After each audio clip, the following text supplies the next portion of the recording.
Ici, on se trouve au Cradel, où ici, par exemple, vous avez les nouveaux immeubles qui ont été faits il y a environ 2 ans. Et puis ici, c'était la ferme à Morersbinden. Donc, ils ont vraiment fait quelque chose de très joli. Ici, il y avait la grange avec les dépendances. Vous voyez encore l'arrondi de l'entrée pour les chars et tout. Et vraiment, c'est une réussite, je trouve. Les paysans de Collet, en 1918, se réunirent pour monter une société de fruitières. Alors, ils se réunirent, ils ont acheté un champ aux demoiselles Perrault pour 99 livres. Et donc, ils ont construit la fruitière avec la démolition de l'église de Bossy. C'est revenu, la fruitière est revenue à 3161 livres et 85 centimes. Mais là-dedans, c'est pas compris les tuiles que M. Aigli, tuilier aux Tuileries, a fourni pour 600 livres. Sur l'emplacement où il y a la fruitière, il y avait un arbre. Alors c'est marqué, il vendit au sieur Pierre Lambossy un arbre qui se trouvait sur le terrain qu'occupe la fruitière pour 10 livres. Vous voyez, là, vous avez, par exemple, je vais vous lire l'article 4. Les régisseurs avaient acheté les matériaux de l'église de Bossy pour le prix de 264 livres. Le sieur Romain Georges vendit le marin c'est des débris de démolition, au sieur du cimetière pour 96 livres. Puis il revendait à la laiterie, je ne sais pas comment il s'arrangeait. Je sais pas. Ah ben, on portait le lait, puis on le pesait, puis on le marquait, puis il nous le payait à la fin du mois, quoi, mais c'était pas des payes de lait. Ouais, c'est pas des fleurs. Ouais. Mais enfin, c'était comme quelque chose. Ouais, mais c'était l'époque, il y a 50, 60 ans, ça, hein. Puis après, c'est venu, ça a augmenté. Moi, quand je suis sorti de l'école, quand j'étais à l'école encore, à ce moment-là, quand on cause des prix, je payais, j'avais une assurance protestante, je payais 1,80 € d'assurance maladie. À cette époque. J'y regardais, j'ai encore là. 1,80 €. Et puis en 60 ans après, ça a augmenté combien de fois? Non, mais ça a tout changé. Hein. C'est horrible la vie comme ça. Mais je dis, ça a été très, très, très vite en 50 ans. Hein. 50, 60 ans, dès qu'après la guerre, ça a vite été. Hein. Ça a vite été. Hein. Et maintenant, enfin, ça a tout changé. Hein. Il n'y a plus que Mercier qui a des vaches, puis c'est tout. Mais tout de suite, à la fin de la guerre, les structures de tous ceux qui avaient du bétail laitier, ça n'a pas beaucoup évolué. C'est 15-20 ans plus tard que ça a changé. Puis ça a surtout changé par le fait que tous les exploitants abandonnaient le bétail parce que c'était beaucoup trop contraignant comme travail. Et puis il restait 2 fermes laitières il y a 3-4 ans, puis maintenant il n'y en a plus qu'une, et on peut se poser la question s'il en restera une seule dans quelques années, on ne sait pas. La fruitière, donc il faisait le fromage. Alors chaque paysan, il était tenu de faire tant de kilos de fromage, s'il ne les faisait pas, il fallait qu'il paye quand même un certain prix. Et le premier fromager, il s'appelait David. C'était un prégoli, là. Alors, en 1822-21, il y avait 50 porteurs de lait et puis il y avait 100 vaches. Il y avait une moyenne de 2 vaches par paysan, enfin, s'ils étaient paysans. C'était les petits, hein. Maintenant, je ne sais pas si vous voulez lire le nom parce qu'ils y sont. Ben voilà les noms. Il y a, le premier, c'est François Dunoyer, Gabriel du Cimetière, Claude Maréchal, Marc Maréchal, Jacques Maréchal, Gaspard Maréchal, Jean Maréchal, Laurent Maréchal. L'entraide. Ouais.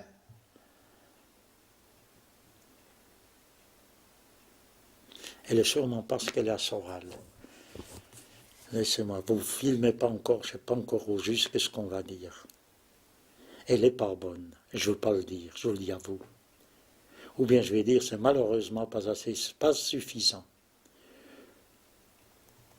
Alors vous pouvez y aller, hein, s'il veut.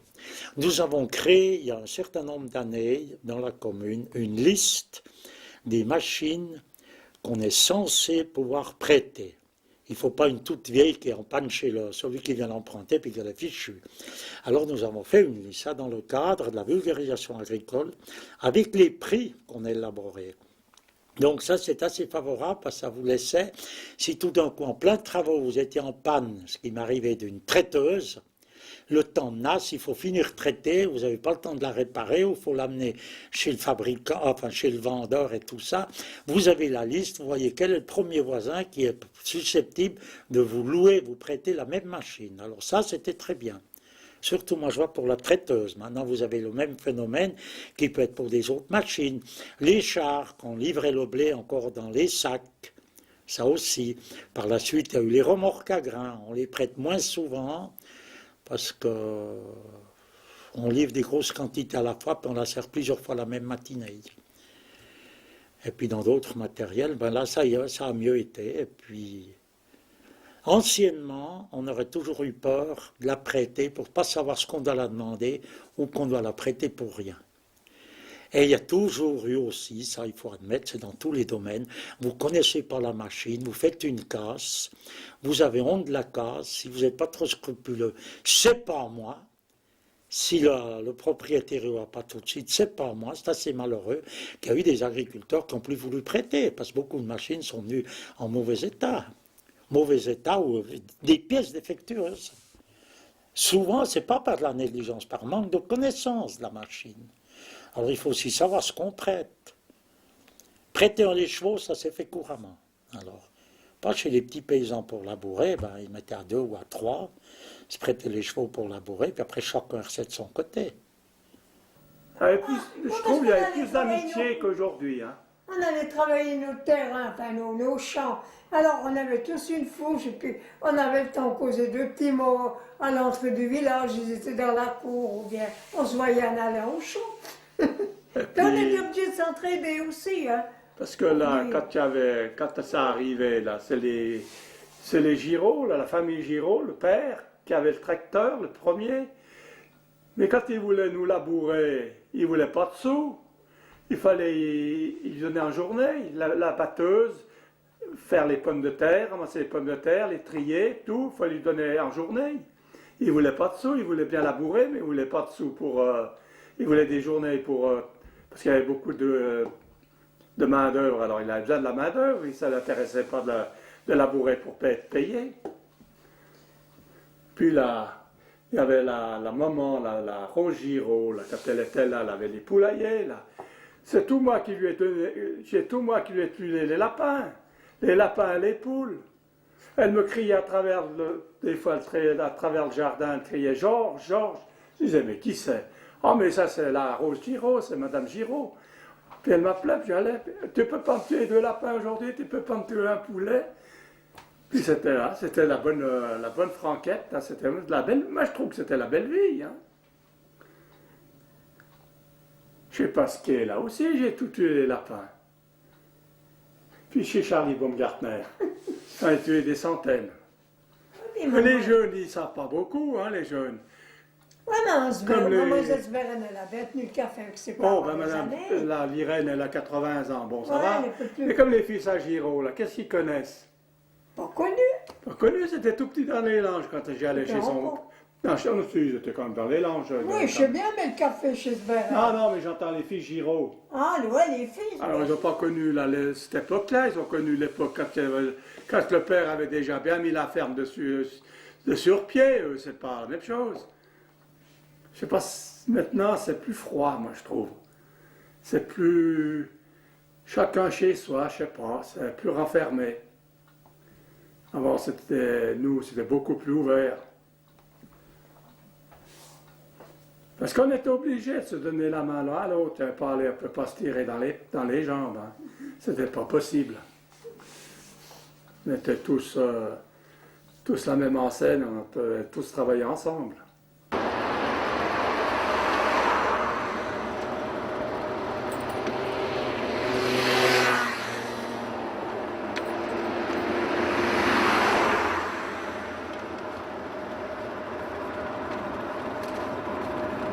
Alors voilà, maintenant, avec le modernisme, on doit scanner.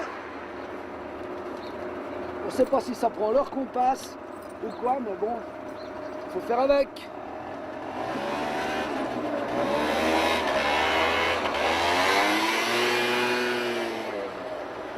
Je commence à faire du cinoche. Comment vas-tu? Et toi? Ouais, je me suis trompé? Non, non, c'est moi Ah. qui dois mettre quelque chose sur Ah, Martha. je vais chez Cavillé, donne, je te mets. Ouais. Hein? Tout va bien? Oui, la famille, Tout va bien. ça va? J'ai pas revu Jean-Claude depuis des siècles, moi. Écoute, moi je l'ai vu dans le mois, il va bien. Il va bien? Ah, ouais. Joyce aussi? Ouais, Joyce, elle va en Chine, elle revient. Ouais. Jean-Claude, il va aux États-Unis, il revient. T'es pas en vacances? À plus. Pour Non. filmer ça, il est, Ouais. il est toujours en vacances. En janvier, je vais En janvier, en Mexique. février, en... Mexique. Non, non, mais c'est bon. Ciao Kiki, à plus. Ciao. Il est vrai qu'après la Révolution française, même lorsqu'on introduisait, quand on a introduit le droit de vote, c'était pas tout de suite un droit de vote général. C'était un droit de vote censitaire, c'est-à-dire réservé aux gens riches. Et à Cholet, il n'y en avait pas beaucoup, qui avaient de quoi être suffisamment riches pour pouvoir voter. Et c'est seulement en 1848 que, lors des premières élections véritablement démocratiques, où tout le monde avait le droit de vote, donc tous les citoyens avaient aussi le droit de vote, que est arrivé à Cholet-Bossy aussi un maire élu véritablement par les habitants de Cholet-Bossy. Jusque-là, le maire avait été nommé par le Grand Conseil, par le Conseil d'État. Et c'était les maires qui venaient tous de la famille Sarrazin, qui était installée justement à Bellevue, à Valavran, et qui, eux, étaient, pendant 3 générations, maires de Cholet-Bossy. Ça ne les dérangeait pas d'être dans la même commune tant qu'ils avaient, eux, évidemment, le gouvernement en main. Et à ce moment-là, on raconte que les paysans qui faisaient partie du conseil étaient convoqués par le maire chez lui, et le maire les faisait attendre de 2 à 3 heures jusqu'à ce qu'il ait le temps de les recevoir pour délibérer. Donc on voit là un peu l'évolution. Donc en 1948, le premier maire élu démocratiquement est aussi un habitant de Cholet, c'est Marc Maréchal, le maire Marc Maréchal, qui désormais est le chef ici, et c'était peut-être après 1948 ce choc pour les familles de Bellevue qui faisait qu'ils avaient envie de se détacher parce que ce n'était plus l'un des leurs qui était maire. Oh, les batailles, oui, mais elles sont finies. Oh là là là là, il y a 30 ans en arrière, il y en avait des batailles. Oh, oh mon Dieu. Alors ça, les radicaux, on a eu un maire, 25 ans maire radical. Hein, c'est pas rien. Et puis, alors là, il y a toujours eu du oh. Je me rappelle, je disais à mon mari, mais qu'est-ce que vous êtes bêtes, les hommes, c'est impossible. Pour pouvoir aller parler, dire, mais vous pouvez aller parler et dire est-ce que vous pensez la même chose? Il y a des assemblées pour tout le monde. Et, ben, oh, mais oui, ils s'en voulaient, hein. Oh là là. Mais c'est fini. Il y a au moins, depuis qu'on est ici à la villa, ça a bien calé. Mais avant,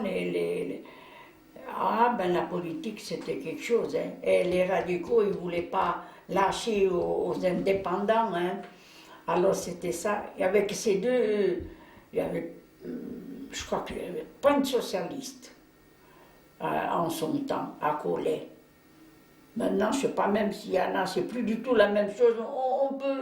On peut voter par poste, alors il n'y a pas besoin de s'en faire. Hein. Il y en a qui me disaient il n'y a pas longtemps, ils me disaient, oh, bien sûr, les démocrates chrétiens, vous avez la majorité depuis tout. Je dis, mais pas vrai, pas du tout, puisque au début du siècle, bon, c'était les démocrates chrétiens. En fait, c'est plus compliqué que ça. La Révolution, et mon frère me le rappelait, il me disait notre famille était radicale à la Révolution de 1848. Puis ensuite, il y avait eu tous ces conflits religieux qui ont fait que tous les catholiques avaient créé ce parti indépendant, devenu chrétien social, devenu plus tard démocrate chrétien.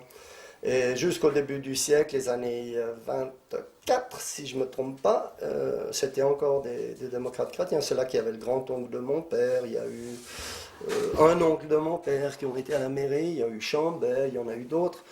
Et en 24, alors là est arrivé, c'est justement cet afflux bernois très important qui fait que la main a passé aux radicaux. Et c'est les radicaux qui ont tenu une très nette majorité et qui ont tenu le haut du pavé. Ben là, de 24 à... Bon, ça a dû faire 3 législatures, je crois. Puis après, il y a eu un intermède, c'est de nouveau les démocrates chrétiens, c'est le père Constantin qui est devenu maire. Et ça lui avait permis au père Constantin de faire l'extension de l'école de 2 classes. Juste pendant cet interrègne, les gens disaient c'était pas possible, c'était trop cher, c'était ci, c'était ça, tandis que lui, il l'a fait. Puis après, de nouveau disparition pour... jusqu'en 55. Alors pourquoi en 1955? Mais c'est très net, c'est que le remaniement par CRC, il a amené beaucoup de bien dans la commune, il a aussi amené bien des malheurs et des mesquineries, et des mécontents, parce que, bien entendu, chaque paysan est persuadé que le terrain qu'il a remis était le meilleur, puis que celui qui touche est moins bon. Et puis il faut dire aussi qu'il y en a qui avaient pris des choix qui étaient peut-être un peu trop en leur faveur. Alors c'est là que ça avait provoqué ce que je dis en rigolant, quoi, la révolution de Collet de 55, où tout le conseil municipal, à l'exception de 3 personnes, avait démissionné en bloc, parce qu'il arrivait une autre liste en face d'eux. Et puis cette autre liste avait triomphé, et puis derrière, c'est là qu'ils avaient demandé à mon père s'il accepterait d'être maire, et c'est là qu'il avait été à la mairie pendant 7 ans, puisqu'à ce moment-là, ça changeait de longueur de législature, ça passait de 3 à 4 ans. On vous l'a dit que j'ai une bonne mémoire, ou pas? Bon. À 20 ans, j'ai cassé mon poignet là, le scaphoïde. J'étais dragon chute à cheval, le jour de mes 20 ans. On ne s'en est pas rendu compte. On a radiographié, mais il y avait un tout petit machin. Par la suite, le chirurgien m'a dit, oui, vous voyez, évidemment, à l'armée, ils ont peut-être même pas terminé les études, ils ont 22, 23 ans, ils payent leur galon de lieutenant en médecine, puis c'est pas des médecins tout formés. Le chirurgien m'a dit, moi, j'aurais fait radiographier 15 jours, 1 mois après. J'ai fait 3 mois d'école de recrue avec le poignet cassé. Alors 46 au mois d'août, je l'ai cassé, 47 au mois de novembre, on m'a mis dans le plâtre, 48 au mois d'août, je le recasse, nouveau rien vu, 49 au mois d'août, non, 49 au mois de novembre, on me remet dans le plâtre, et en 50 au mois d'août, 5 ans après, on m'a vidé de l'armée. Je n'ai pas fait de cours de répétition, mais pendant les 2 hivers que j'avais le poignet dans le plâtre, mon père acceptait d'être délégué, vous savez, sur la fédération, syndicat d'élevage, après la fédération des syndicats, société de laiterie, il y a la fédération, donc les laiteries réunies, et puis syndicat agricole, tout ça. Et puis jamais, elle a dit, moi je sais pas le français, puis ce fameux hiver, ces 2 hivers, il acceptait. Puis le père maréchal, le père à l'actuel maire, il était président du syndicat agricole, il était au comité du cercle, de différentes choses, et puis il me prenait pour les assemblées. Et puis il m'a élucidé sa politique, comment ça a été. Et ma femme, par la suite, a été 4 ans employée chez l'ancien maire Burdet, qui était 25 ans maire, donc un côté chrétien social, l'autre côté radicaux.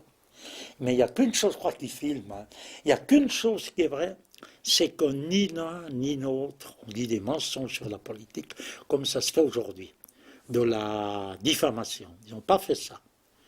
Il y a eu les coups bas, ou des coups moins bas, mais pas de tricherie. Ils ont fait des coups bas aux radicaux, les anciens chrétiens sociaux.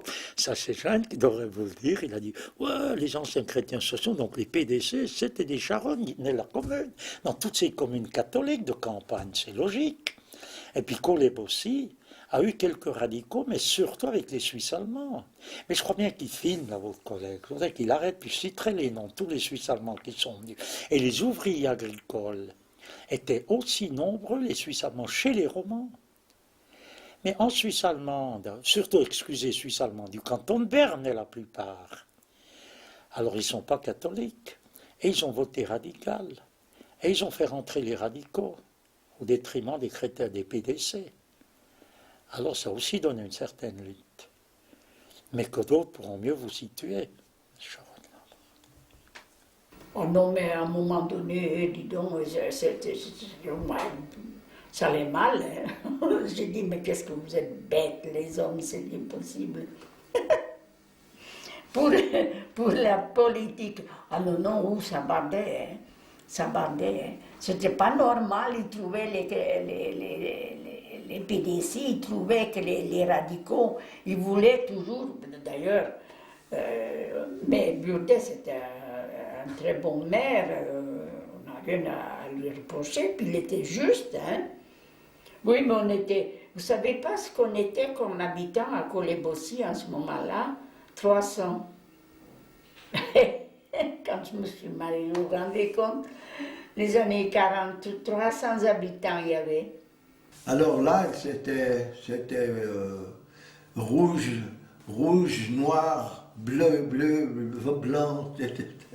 Hein, ça partait partout. Hein, mais puis ils se trouvaient dans les bistrots, puis ils étaient nous tous les mêmes. Oui. Oh, alors ça, moi je ne m'en occupe pas alors. Puis je ne les connais plus maintenant. Hein. Parce que dans le temps, quand on avait dans le temps, ils ont resté 40 ans dans le temps, les anciens conseillers, et puis les adjoints, puis les maires. Ils ne partaient pas, il n'y avait pas de votation. On ne savait pas ce que c'était les votations. Ça passait d'une votation à l'autre. On connaissait tous, là, Burdet, il a fait 40 ans. Maxime Mercier, conseiller. Il a fait presque 40 ans adjoint. Non, pas conseiller. Tous on les connaissait, ils ont tous fait leur vie au conseil municipal, maire, adjoint, puis au conseil. Puis ils ne changeaient pas, personne ne changeait. Hein. Mais alors après, ça a changé beaucoup. Mais maintenant, mais du temps entre notre époque, qu'on était jeunes, ils ne changeaient pas. Hein. On ne s'occupait pas. On ne s'occupait pas parce que on n'avait pas de brinque dans le village.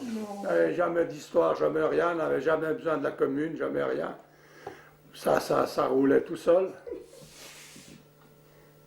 Mais maintenant, ça brasse, hein, ça change. Puis on ne les connaît pas maintenant. Tu ne connais pas? Il y a un fils là qui va venir, là, fils à Baumgartner, là, Nicolas Baumgartner. Je l'ai vu une fois, le fils. Quoi, lui, le père, je le connais parce qu'on a fait des pompiers avec. Mais le fils, une fois, je le connais. C'est tout. Pesanti, là, il a son fils aussi, là, aussi la famille Mercier. Pesanti qui reste là quand vers la grosse ferme. Mais le fils, je ne le connais pas non plus. La villa, c'est pas la ferme. Oui, la villa, je ne la connais pas non plus, le fils. Il va se porter aux votations, je ne le connais pas. Je connais le père, oui, j'ai fait des pompiers avec, mais les autres, je ne connais pas. Je ne connais pas, fini. Les jeunes qui viennent derrière, c'est fini, hein. On ne connaît plus. Il y a des votations, il semblait que ça allait plus. Alors là, ils se bagarraient parce que tous les matins, quand ils allaient à la laiterie, il y avait un billet, une méchanceté sur tout ça. Mais alors, ça, on s'en est jamais occupé dans la maison. Mais c'est vrai qu'il y avait des bagarres.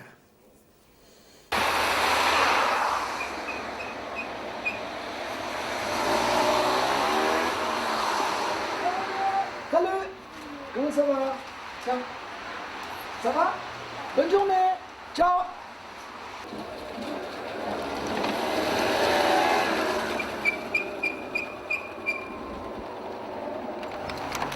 Salut. Salut, tu vas bien? Ouais, ça va bien. Ouais, bien. Alors, j'ai recommandé déjà. Tu vas finir à... là aussi? Ouais. Non, il faudrait me... Salut Daniel. Ça va? Ouais. Bon.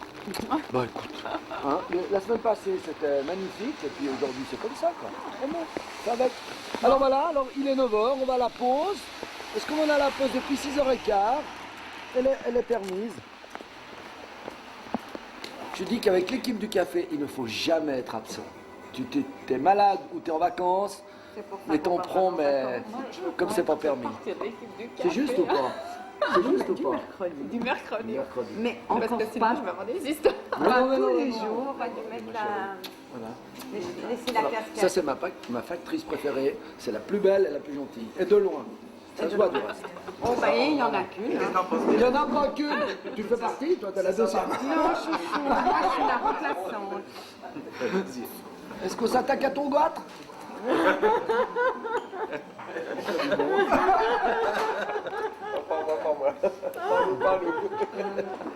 Un petit croissant, merci.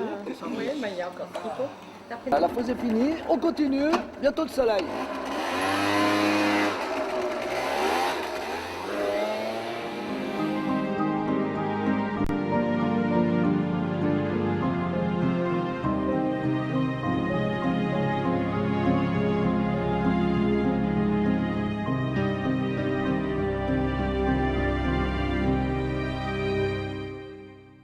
Qu'est-ce qu'un remaniement parcellaire? Eh bien, voir que jusqu'aux années après la Première Guerre mondiale, à chaque génération, on partageait les terrains entre les différents enfants d'une famille, et comme les familles étaient nombreuses, ça provoquait un éclatement des parcelles qui devenaient de plus en plus petites, et ça devenait impossible d'exploiter rationnellement. Alors il y avait des champs dans tous les sens, coincés avec... Alors c'était peut-être ce qui donnait la qualité paysagère, c'est qu'il y avait des arbres qui séparaient des fois des parcelles. Alors ça donnait un bocage qui plaît à certains, mais ça rendait impossible une agriculture mécanisable. Donc, il faut se souvenir que le premier tracteur qui a labouré, qui est venu dans la commune en 1920 ou 21, c'était dans une ferme qui avait justement de grands espaces qui permettaient de bien adapter la mécanisation, alors qu'il y en a d'autres qui auraient voulu, et puis ils ne pouvaient pas parce qu'ils avaient 40 parcelles pour 30 hectares, c'était impossible. Et là, il y avait eu en esprit déjà une tentative, et puis ensuite, à la fin de la guerre, là vraiment l'arrivée du tracteur, ça provoquait, alors le remaniement parcellaire, avec 15 parcelles, on a fait une belle parcelle, qui au lieu de faire 5 hectares et puis 15 parcelles, ben, ça faisait 5 hectares, une seule parcelle qui remplaçait les autres, et on coupait des lignes droites, ce qui permettait de travailler, disons, beaucoup plus efficacement. Qu'est-ce que je pense du remaniement parcellaire? Je crois que c'est une très bonne chose pour l'ensemble de l'agriculture, de la commune et de la région, car il faut quand même savoir, si on osait mettre des plans sur une table pour être filmé, de voir le nombre de parcelles que certains avaient et ce qu'on a pu leur donner après. Mais avant le remaniement parcellaire, tout le monde a les meilleures terres et puis ils héritent les plus mauvaises. Et dans le fond, un de mes copains m'a dit 2 ans après, si on pouvait artificiellement leur redonner les anciennes parcelles, on verrait de la vitesse qu'ils signeraient pour demander le remaniement.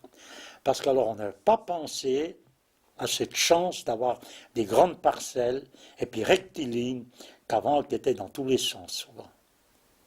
L'agriculture, s'il n'y avait pas eu le remaniement parcellaire, il y en a qui disent, qui accusent la région de Cholet, c'était un des mauvais remaniements parcellaires parce qu'on a sacrifié la nature à la commodité du travail agricole. Alors il faut reconnaître que c'est partiellement vrai, parce qu'il y a eu effectivement, peut-être à ce moment-là, c'est là qu'on voit qu'on a évolué après, il y a eu peut-être un peu d'excès dans ce domaine en sacrifiant certains biotopes ou certaines haies qui auraient pu subsister. C'est vrai, ça il faut y reconnaître. Mais par contre, au niveau agricole, ça a été un progrès considérable, justement, parce que ça a permis d'avoir de bonnes structures. Et Cholet, qui était une des dernières communes du canton, après CIC, on a même été la première commune céréalière du canton. Souvent en compétition avec Jussy. Jussy était la meilleure commune céréalière du canton et Cholet arrivait juste derrière. 1er avril, pendant leur maniement, c'est une autre personne alors. Il a mis un grand article. Parce que c'était, pendant leur maniement, ils n'avaient encore pas limité les terrains, mais tout était amené, parce qu'il y avait au moins, je ne sais pas moi, 500 bornes en pierre. C'est des bornes comme ça longues, qui plantaient pour... Alors ils avaient mis un grand écriteau sur la Suisse, le 1er avril, que c'était leur maniement de Cholet aussi tombé à l'eau, que tout le matériel, les bornes étaient à vendre. Ils avaient fait juste pour un peu casser. Mais il a fait du bruit leur maniement. Puis après tout le monde maintenant il n'y en a plus un qui veut dire qu'il était déçu. Alors ça c'est un poisson d'avril relatif au remaniement parcellaire de Cholet. Cholet-Bossy fait aujourd'hui sous une auguste présidence sous une auguste présidence, c'est que le président, il s'appelait Auguste, vous voyez. Et dans l'allégresse générale, la clôture de son remaniement parcellaire, à cette occasion, une grande fête champêtre aura lieu à la salle communale, où l'orchestre Joseph Andis Boyce conduira le bal avec entrain qu'on lui connaît. Ce Joseph, c'était le chef, la commission des experts, c'était un des chefs. Alors, voilà. Un buffet abondamment garni permettra aux amateurs de savourer les délicieux produits de la charcuterie de campagne, jambon en particulier. En attraction, on pourra voir Fritz Lee et son partenaire manipulateur dans leur numéro géométrique et humoristique. Fritz Lee, c'était le prénom du chef géomètre qui a fait les plans, et puis son partenaire manipulateur, c'est lui qui disait ben, vous aurez cette parcelle là, et puis il la présentait aussi pour les autres paysans. Et donc il y avait plusieurs paysans qui voulaient la même parcelle, c'est pour ça qu'ils l'ont nommé manipulateur. Pour clôturer la soirée, une grande vente aux enchères ouverte à tous vers attribuer quelques soultes restant en stock, ainsi que quelques propriétés dont l'agrandissement ne permet plus une exploitation rationnelle à cause de la pénurie de main-d'œuvre. Il faut dire qu'il y a certaines fermes qui se sont agrandies et puis d'autres qui ont été diminuées. Donc celles qui ont été diminuées, c'était au profit des fermes qui se sont... Mais seulement par la suite, ça s'est arrangé. Mais il faut bien dire que ça, il faut spécifier que c'est un poisson d'avril, mais qui relate quand même un peu l'ambiance du remaniement parcellaire. Alors, c'est marqué le billet d'entrée fixé à 65 francs, y compris le 2% d'impôt, pour l'amélioration des routes, donne droit à l'entrée du bal, ainsi qu'au buffet gratuit à volonté.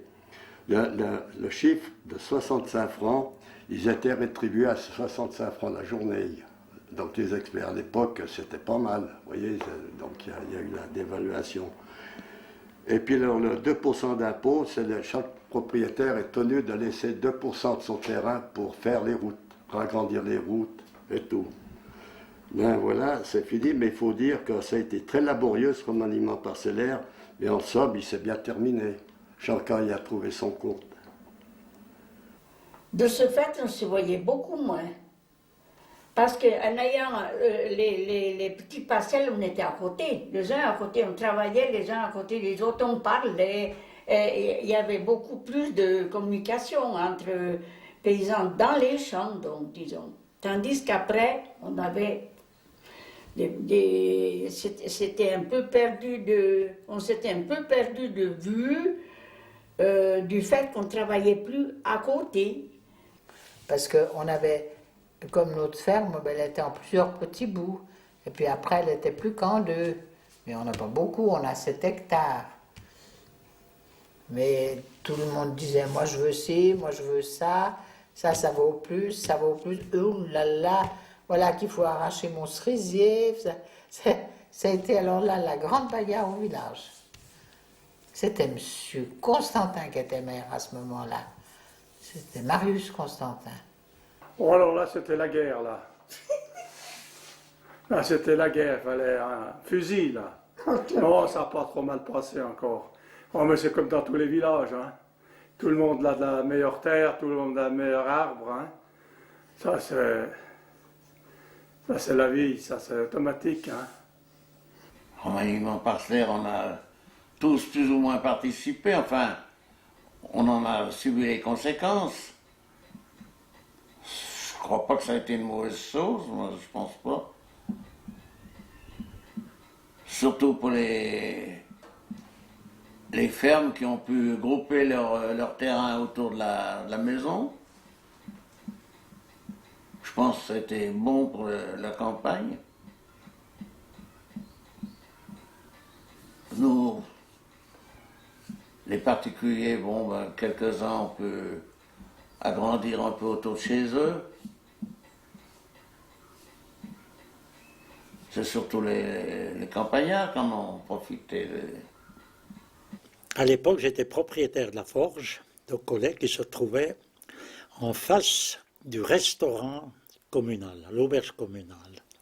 Et l'auberge communale appartenait, il y avait un fermier, puis il y avait un propriétaire maréchal. Et lui, il a convoité la forge, Il y avait 910 mètres carrés pour que le fermier puisse y réduire le tracteur. Parce qu'excusez, ce maréchal, donc il n'y a pas eu de descendant, il était célibataire, eh bien il me dit quand il convoitait la forge, puis je lui dis même ce maréchal, bordel de bleu, il me citait au Crédel, la route des Fayards, où il y a les villas, il avait une parcelle de ce côté de la route, une de l'autre. Alors je disais, mes bonnes positions, on veut me les enlever, comment on enlève une et qu'on le mette vers l'autre? Et puis moi je lui dis, mais monsieur maréchal, vous avez un bois en haut de la vieille bâtille. Vous avez bien vu le domaine à mon père. Comment c'est facile à travailler et tout. Alors de l'autre côté, vers l'arrêt du bus, il me dit, mais Charlie, tu comprends le noyer qui est là-bas? Tu sais ma grand-mère qui l'a planté. Pourquoi maintenant ce terrain doit aller chez le voisin? Donc en l'occurrence chez Constantin. Vous voyez cette difficulté? Alors ça nous a changé beaucoup l'affaire, le remaniement. Parce qu'avant, comme là c'était la route, allait jusque dans les bois derrière, pas en passant là, mais en passant par la ferme. Et puis comme le remaniement a coupé les pièces, alors la route était supprimée. Alors les douaniers, c'était leur tracé. Quand il y avait le poste de douane à Bossy, il faisait 4 heures, jour et nuit. Alors toutes les 4 heures, il y a un ou deux, ça dépend, un. À cette époque encore, ils allaient seuls, qui passaient devant la maison. Parce qu'il allait prendre son service dans les bois derrière. Puis il revenait, puis il y en a un qui se croisait. Souvent, il s'arrêtait à la maison, boire vite un verre en passant, parce qu'il y en avait un ou deux. Hein. Ils avaient vite soif, des fois. Alors les douaniers, après ça, quand le remaniement fini, que la route était coupée, alors ça a changé leur circuit, mais comme mon père disait, ça lui manquait à lui. C'est l'occasion de faire causette un moment, vous voyez. Et ça a été alors un très très grand bienfait avec la mécanisation, quoi. Ça incontestablement. Puis le drainage. On peut dire en 3 choses, le drainage, remaniement parcellaire et puis la mécanisation, ce qui a permis à l'agriculture de démarrer alors sur le chapeau de roue à Collet, et qui était un pays de loups, puisque on en parlait encore très récemment avec Marcel Pasquier. Des fermes comme la ferme de Rosières s'était vendu 30 000 francs au début du siècle passé. Quand on cite ces chiffres, bon, c'était des francs or, c'était pas les mêmes que maintenant, mais j'entends ça montre. Et il faisait la réflexion que son père lui disait que s'il avait eu cet argent, il aurait acheté. Ils n'avaient pas d'argent. Ça valait rien, mais il n'y avait pas d'argent, quoi. Il n'y avait que des familles extérieures à l'agriculture qui avaient un peu de moyens. Autrement, il n'y avait pas d'argent. Ah, tu lui as payé à la poste, Je suis un fidèle à la poste. Ah d'accord, ouais, je sais que tu es un fidèle de Collet. Alors c'est carrossier, Jean-Manuel. Versoix. Maintenant ils ont émigré à Versoix, mais avant ils étaient à Collet pendant très très longtemps, où il y a les nouveaux immeubles, où il y a l'épicerie. Et à l'époque c'était des anciennes porcheries, et ils avaient tout aménagé, ils avaient fait une carrosserie. Jean-Manuel, pendant de nombreuses années. Oh, oui, depuis 1970. Jusqu'à 93. Un 93, ouais. Alors voilà. Ah ben je suis content de te voir. Ouais. La famille va bien? Ouais. Bon, je vais trouver les folles. Bonjour. J'ai rien pour vous aujourd'hui. Bon, mais tant pis pour moi. Ah, les toilettes. Ah non. J'ai recommandé, ça t'arrange? Pas du tout. Ah, c'est intelligent de dire ça devant la télé. Non, mais c'est pas une poursuite. Hein. Dites bien que c'est pas des poursuites. Ah, mais je sais rien dire, moi. Venez voir notre facteur là sur le PC, comme on l'a. Ouais, bon, mais arrêtez. Mais oui, non, mais. Merci. Tiens, viens voir, Mumicicule. Parce qu'on l'appelle Mumicicule, le facteur. Non, mais écoute, ne pas. Oh, ils sont nuls. Mais là, on t'a fait un goitre et puis on t'a arrangé un peu les oreilles comme tu te fous toujours de notre gueule. Et tu sais quoi? Je trouve que les oreilles qu'il m'a fait, c'est un peu les siennes. C'est la Migros qui nous rembourse le téléphone. Je veux pas faire de la pub à la Migros, mais c'est pas que ça. Et puis ils écrivent recommandé au moins. Mais c'est pas vrai, mais comment vous avez fait ça? Oh non, mais viens voir avec moi, c'est nul. Il dit toujours qu'il a un goitre, mon associé. On lui en a fait un. On s'est mangé, puis lui dit qu'il a pas d'oreille. La première fontaine de Collet-Bossy s'est trouvée plus loin, du côté de la maison de M. Magna, qui était à ce moment-là le lavoir et aussi l'abreuvoir. Et cela tout au début de la première partie du XIXe siècle. Plus tard, il y a cette fontaine ici qui a été construite. Et c'était une fontaine qui était évidemment aussi consacrée à plusieurs choses, donc abreuver le bétail, à laver, mais aussi, et cela était aussi à être une réserve d'eau. Mais évidemment, ça ne pouvait pas être que le bassin de la fontaine. Il y avait autour de cette fontaine une carpière qui avait été creusée, et cette carpière avait une certaine contenance, et elle a duré à peu près jusqu'à la Deuxième Guerre mondiale. Nous avons eu autour de la carpière de magnifiques saules qui malheureusement ont dû être abattus parce qu'ils étaient très très vieux, mais le dernier avait 150 ans et a été abattu seulement en 2000. Et c'était un immense et magnifique arbre. Cette fontaine ici a toute une histoire. Donc elle existait d'abord en bois et peu à peu les bassins ont été remplacés en pierre. C'était très souvent des laits, des dons. Et il y avait aussi une maison parce qu'elle a été couverte en 1896 et c'était un don qui avait été fait par un maire à l'époque qui était Antoine Maréchal, qui était un maire célibataire qui passait la moitié de son année à Buenos Aires où il résidait la moitié de son temps parce qu'il avait des propriétés, des affaires aussi dans cette ville. Il y avait quelque chose de beau à Bossy que le père Albert Maréchal, au maire maintenant, qu'il a démoli. Il y avait les bourneaux, là qu'on lavait le linge, avec une pompe où on pompait, il y avait un puits. Tout ça, s'était démonté, ça c'était... Il existe toujours, oui, il est toujours il n'y a plus rien, il est bouché, quoi. Ouais, mais... Avant, on avait lavé le linge, d'apprendre de l'eau là-bas. Ils faisaient encore... dans le temps, je me rappelle, j'étais tout jeune à ce moment-là. Ils faisaient l'absinthe dans le temps. Ils allaient là-bas faire l'absinthe et puis tirer l'eau parce qu'elle était plus fraîche qu'au robinet. Ils allaient boire l'absinthe là-bas à cette époque. Puis ça a tout été démoli. Ça, j'aurais jamais dû démolir. Parce que ma mère allait faire les lessives à bicyclette depuis la bâtille. Elle allait à Gentot, à Bellevue, toutes dans les maisons bourgeoises, entre autres chez Firmenich.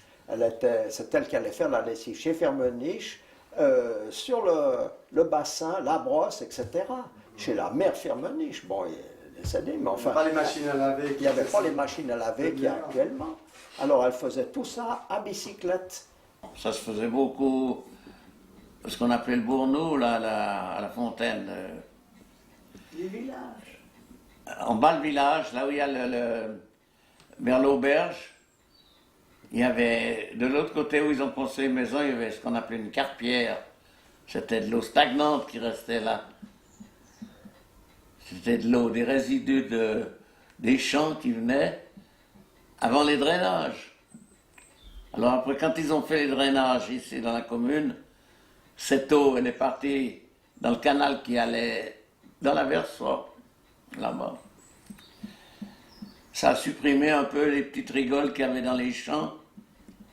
Oh ben, j'avais ma grand-mère, elle faisait la lessive, alors elle allait travailler chez les gens, c'est elle qui faisait les cuveilles, et puis le lendemain, ils prenaient les chars, ils les emmenaient au bord de la Versoix pour laver dans la Versoix. Et puis elle prenait son panier une fois par semaine, elle allait laver à Genève chez des gens pour gagner sa vie, parce que mon grand-père était estropié. C'est elle qui gagnait la vie. Alors les gens qui n'avaient pas beaucoup à laver, ils allaient au bourneau, et puis ceux qui avaient beaucoup, ils descendaient à la Versoix. Mais ils allaient seulement, à la Versoix, ils allaient seulement 2 fois par année. Je voudrais peut-être raconter l'histoire de ce bourneau actuel, parce que pendant tout un temps, ce couvert avait été transformé en local de feu. Et c'était là, donc, qu'il y avait la pompe, et qu'il y avait les tuyaux, et qu'il y avait également les instruments du pontonnier, parce qu'il n'y avait pas encore de voirie-feu à Collet-Bossy. Et c'est seulement, justement, dans les années 90, au début des années 90, en 92, je crois, qu'on a décidé, ayant réalisé une nouvelle voirie-feu, donc un bâtiment voirie-feu, qui ne donnait plus d'utilité à ce local, la commune a décidé de réinstaller ici la fontaine. Et donc, le bâtiment a été restauré, a été ouvert de ce côté-là pour le rendre accessible. Et il fallait retrouver des bassins, parce que le petit bassin qui est là existait déjà, préexistait. C'était l'ancien bassin du Bourneau, qui est le nom genevois pour une fontaine couverte, mais nous n'avions pas de grand bassin. Et à l'époque, les adjoints de la commune étaient allés chercher un bassin à Aigle et avaient réservé un magnifique bassin très grand, très beau, très imposant. En attendant, ils étaient rentrés à la maison, ils avaient pris les mesures, ils avaient installé le chantier, ils avaient prévu toutes les canalisations. Et quand tout était prêt, on a téléphoné au marchand de bassin qu'il pouvait nous le livrer.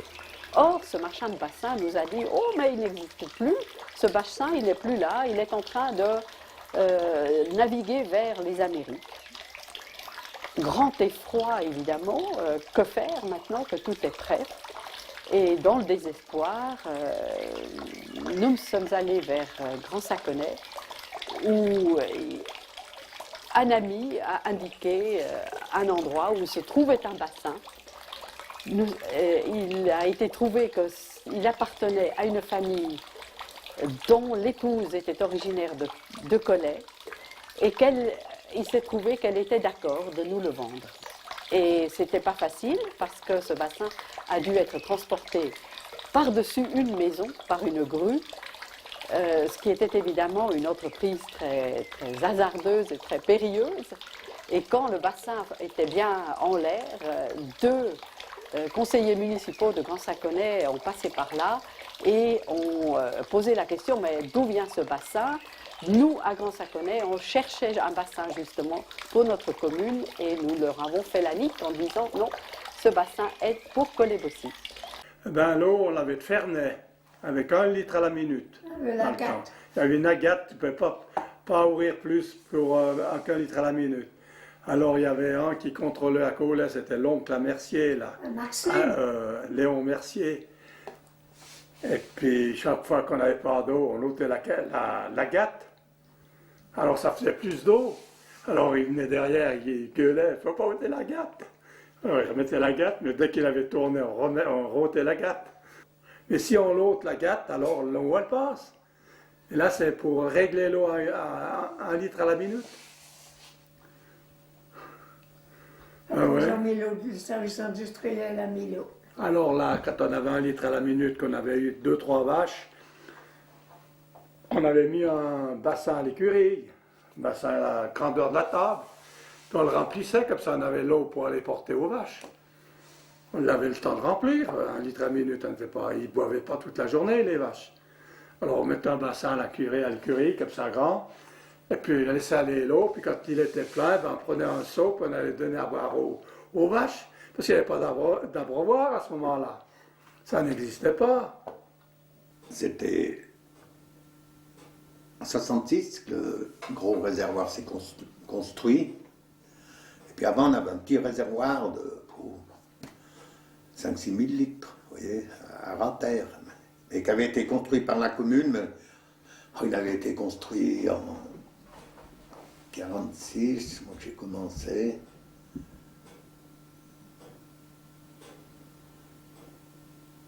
Je sais pas juste. Puis l'eau venait de Ferney, puis en plein été, ben, un temps ça allait, mais après qu'il y a eu un peu plus d'habitation, un peu plus de bétail, et du sec, et puis avant personne n'arrosait, tandis qu'après est venu un peu les tourniquets pour arroser, les gens arrosaient, et on arrivait le soir, il n'y avait plus d'eau. Des fois on n'avait pas d'eau pour le bétail. Aller chercher de l'eau à la Versoix pour le bétail, c'est arrivé pas souvent, mais quelquefois. Des eaux de la Versoix, de la Divonne, parce que la Versoix, ça s'appelait la Divonne, la Versoix, sur France, la rivière. C'est la Divonne jusqu'à la frontière. Après, c'est la Versoix. Alors on avait dans les villas, dans les maisons, il y avait ce qu'on appelait la pierre à eau, voyez, où l'eau venait à la minute, la pierre à eau était pleine, ça suffisait. Et puis alors les pompiers, les pompes, on avait les fosses à purin pour quand il y avait des incendies. On pompait là-dedans. Et puis il y avait les arroseuses de la ville qui venaient pour les incendies importants. Ils venaient avec le camion citerne pour alimenter les pompes. On avait encore la pompe à bras. Il y en a une à Bossy puis une à Collet. Ils attelaient les chevaux et puis on arrivait quand le feu était fini. L'eau, bien entendu, moi je suis beaucoup trop jeune pour avoir connu l'eau du puits, hein, mais des fermes comme Rosière, chez Baumgartner, ils avaient de l'eau de source qui a été installée par Antoine Maréchal, qui était propriétaire de ces deux fermes à l'époque, avait capté des sources qui étaient dans les hauts des terrains de la vieille bâtille et dans le bois de la fontaine. Et en ayant posé, c'était bien fait, une installation de conduite de fonte, amenait l'eau jusque dans nos deux fermes. Hein. Et puis après, le village de Bossy à ce moment-là, c'était les puits. Et après, ils ont obtenu d'avoir l'eau on appelait l'eau de Ferney, parce que c'était la bourgade la plus importante, mais en fait c'était de l'eau par là autour, là, des sources du Pays tchèque, qui est quand même assez abondant en sources. Alors, qui venait aussi de conduite sous pression, mais quelle pression? C'était des pressions d'1 kilo, d'1,5 kg au maximum. Et puis qui était très chargé de calcaire, ce qui veut dire que toutes les conduites étaient tellement tartrées qu'ils passaient de filets d'eau. Et ça, la situation était tellement désagréable qu'à la fin de la guerre, Burdet, qui était maire à l'époque, avait négocié avec l'ISI pour obtenir que le réseau des services industriels de Genève reprenne toute l'alimentation de notre commune. Alors ça, incontestablement, ça a été une très bonne chose. Seulement, ils ont repris le réseau, mais ils n'ont pas transformé les conduites. Et nous, notre conduite qui était petite de section, celle de Mercier, tout pareil, on avait très très peu d'eau, comme on était loin de l'approvisionnement, il y avait très peu de pression, on avait très peu d'eau, puis les jours d'été, il y a carrément, on rentrait à midi, on se lavait les mains, il n'y avait même pas d'eau qui sortait au robinet, on devait faire des provisions d'eau. C'était vraiment quelque chose, c'était une honte à 20 minutes de Genève. On a eu l'eau de la ville. Alors là, c'était déjà un peu mieux, puis ils ont fait le réservoir. D'ailleurs, le réservoir, il y a la photo là. Et puis le téléphone, il n'y avait que le téléphone qu'à la douane de Bossy. Quand il y avait quelque chose d'urgent, on allait téléphoner à la douane de Bossy. Après, on l'a mis chez nous. On était la deuxième maison où on avait le téléphone. Alors c'était une grande caisse en bois.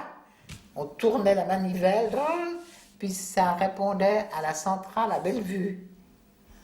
Alors la centrale répondait, vous demandez tel était le numéro, et après on avait notre communication.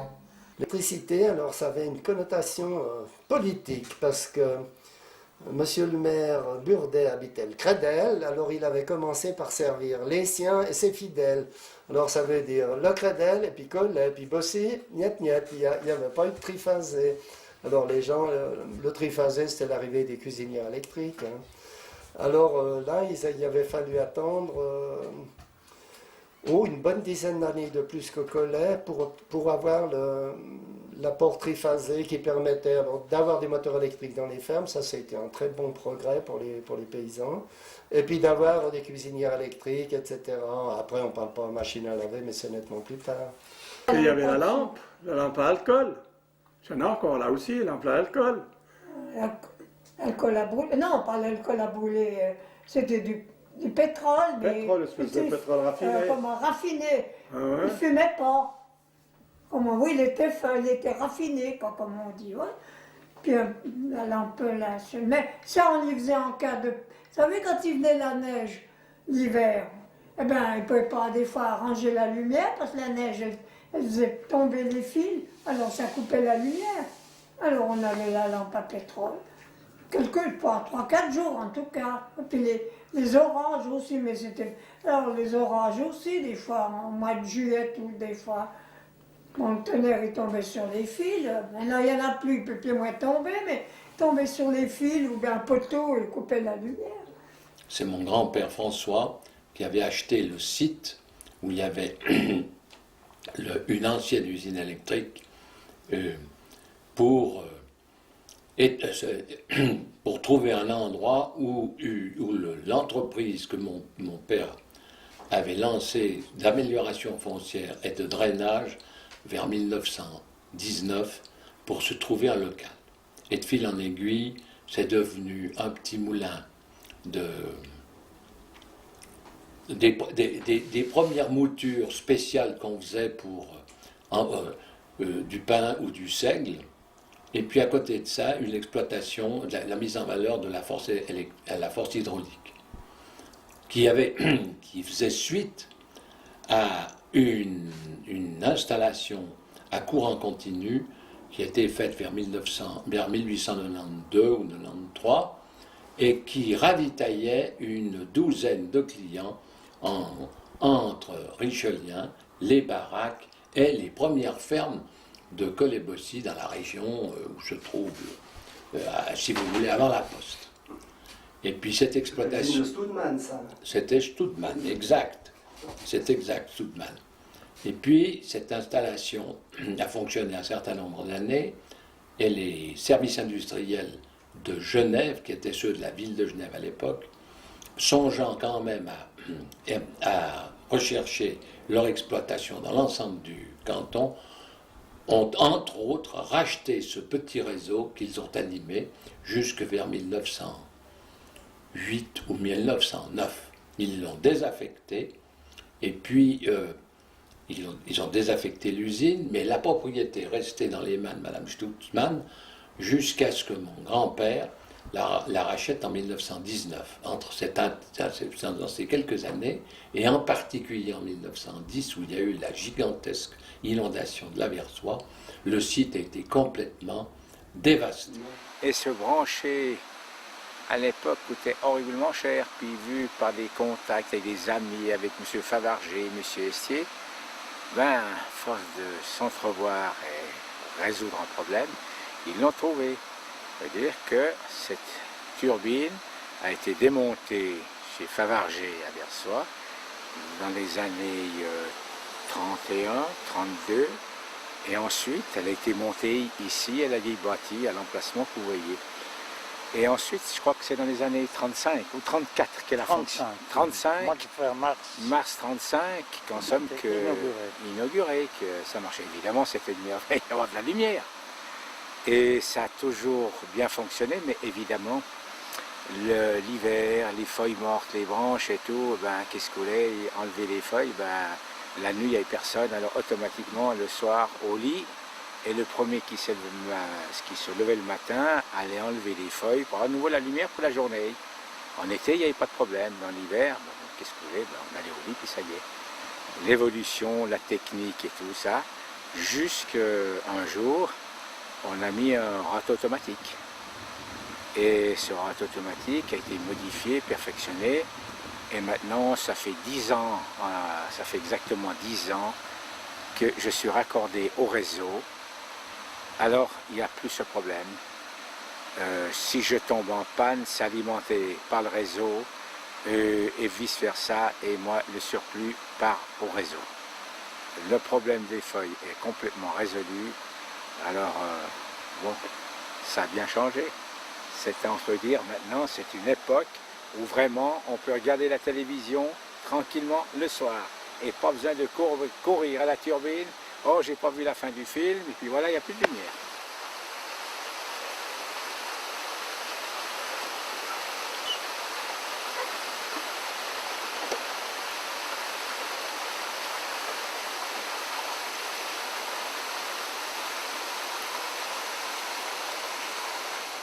Et ce qu'il y a, ce qu'on veut vous ajouter, avant les moissonneuses-batteuses, mon père avec quelques amis de la commune, les Suisses allemands, ils avaient la batteuse en commun, la batteuse fixe. Ils travaillaient dans les fermes. Et si les travaux d'automne terminaient, que c'était novembre, décembre, et puis qu'on battait le blé, donc, eh bien, quand il y avait beaucoup d'eau, ça ramassait les feuilles du bord de la Versoix, il fallait quelqu'un en permanence faire le travail qu'on venait de voir du râteau. Tirer les feuilles, parce qu'autrement, ça tenait 7-8 minutes Alors le temps de monter, il fallait redescendre. Ça fait que ça, c'est une bonne chose d'avoir trouvé des râteaux automatiques.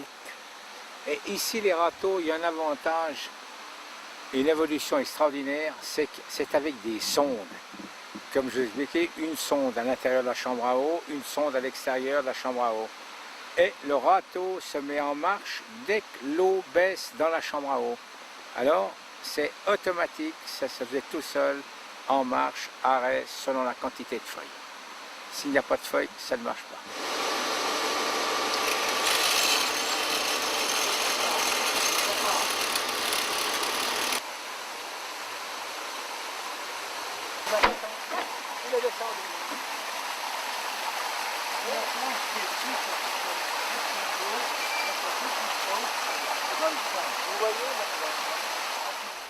C'est une trouvaille, les deux usines électriques de Richelieu, qui sont les fournisseurs des services industriels, c'est pratiquement plus tout à fait exact, parce qu'il y a d'autres gens qui se permettent de refouler dans le réseau aujourd'hui, en particulier des cellules, enfin ceux qui ont mis des batteries solaires, et puis d'autres qui font la chaleur force.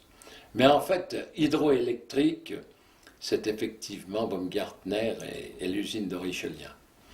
Alors pour situer Baumgartner, Monsieur Baumgartner, Gottlieb, tu as raison, Gottlieb n'a jamais pu obtenir un raccordement électrique étant donné son éloignement. Et alors il a imaginé de dire, ben moi je vais faire mon courant moi-même. Et alors il a appris que l'usine Famargé mettait en hors-service vers 1920 et quelques, une turbine et qu'il remplaçait par un engin plus moderne qui existe encore et qui fonctionne accessoirement encore aujourd'hui. Et alors, il a eu l'idée de créer son site avec un barrage fait avec des cailloux qui existent encore aujourd'hui, puis il a creusé un canal et a pu obtenir une petite chute où il a installé son petit groupe. Et alors, pendant, je ne sais plus combien d'années, presque 30 ou 40 ans, ça ne servait qu'au ménage du fermier et de la ferme.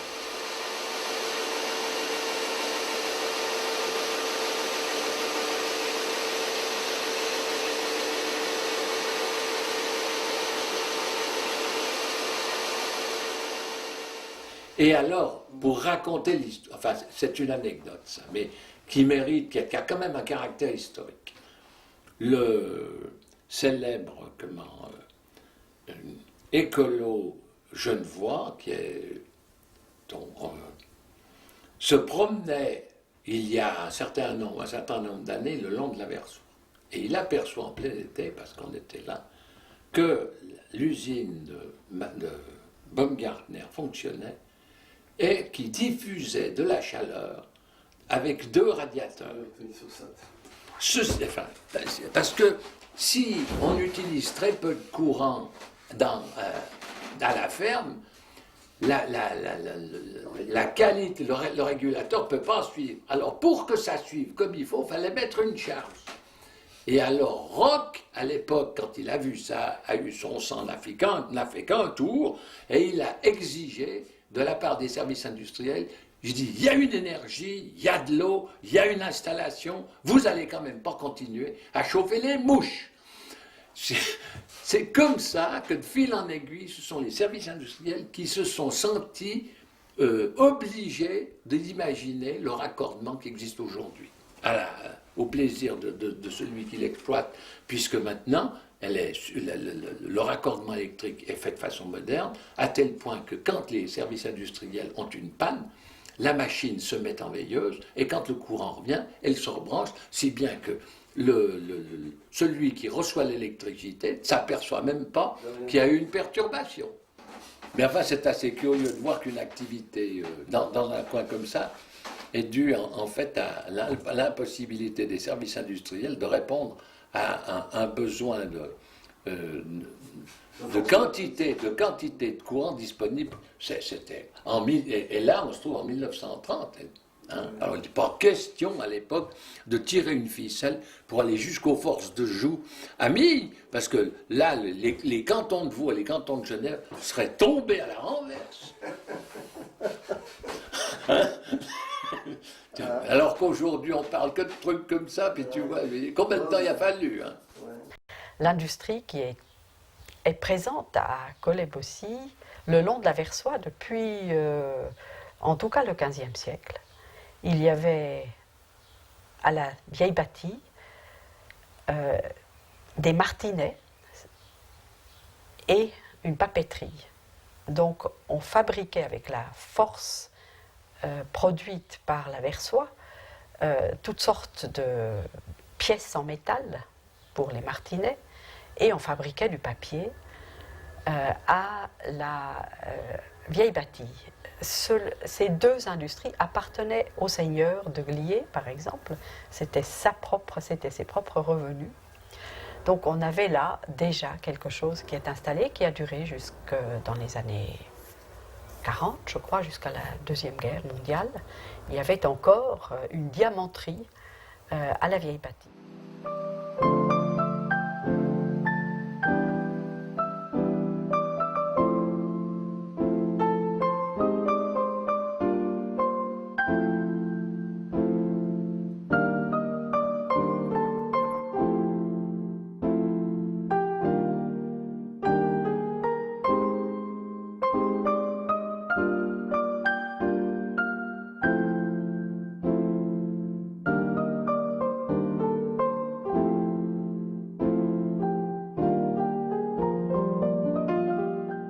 Alors, nous nous trouvons ici à la bâtille sur Versoix.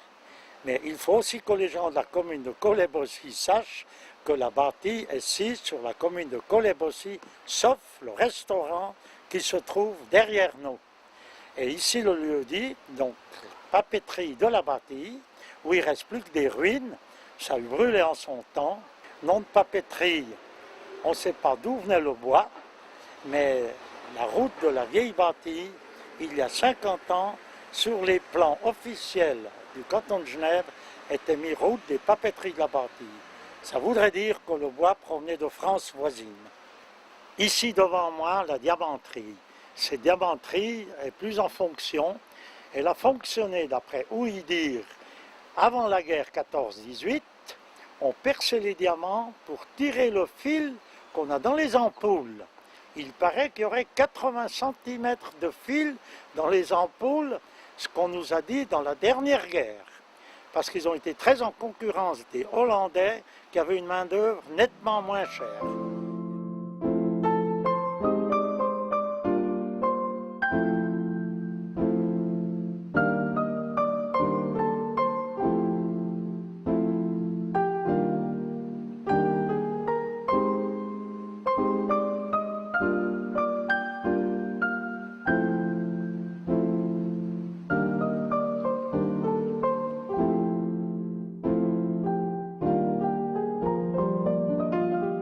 Tu te souviens, la partie là, où mon père avait son usine? Parce que ça, c'est une affaire qui date de l'année fin 18e, 19e siècle, etc.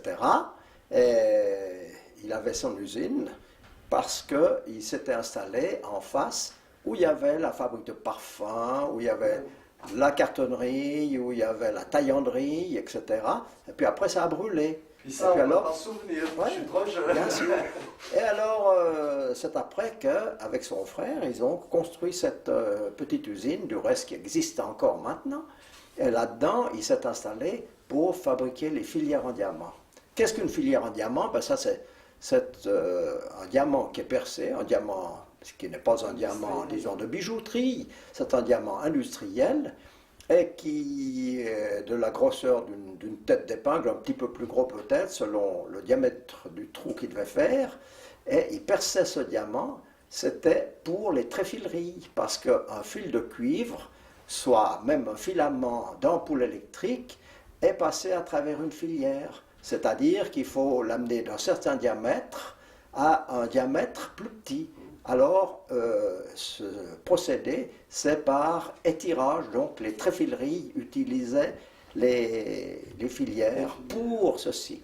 Et mon père a fait ceci, c'est parce que en son temps, il n'y avait pas simplement de concurrence à l'étranger, et après la guerre, la Seconde Guerre mondiale étant venue, il a dû remettre en route son installation parce que les tréfileries ne trouvaient plus les filières pour ce travail.